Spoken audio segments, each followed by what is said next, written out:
Ng gabi no. Kinyaw buhat ako nga flying pin, daghan jud kay makarelate aning mahilig sa panabo nga manok. Oh. Flying pin, triple purpose na dili double purpose. Oh. Kondisyonanan pwede sad. Pwede breeding, nya dere butanganan og bagong pinugad nga mungaan na piso. Indot kaya siya dere. Palang mahuman. Dan butanganan po sa babaw keeper.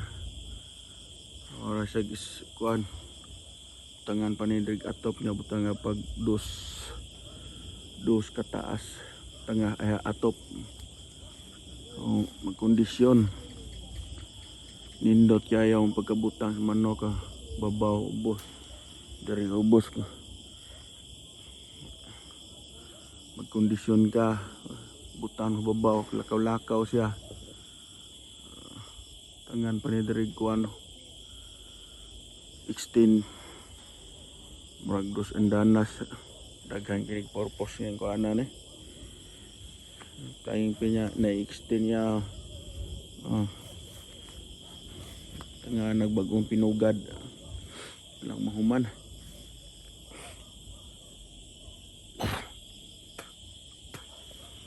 Na amigo na ko ani makakita kinaayo ka istinanan panis babaw tangan panig 2x2 mga 1.5 feet euro o pi sa kapi og tunga butang na anak dere papaak anak dere pikas kanto-kanto poste pwede siya madismantle anytime hindi magamit pa arawan na may mong kuan maarawan siya kay madismantle man.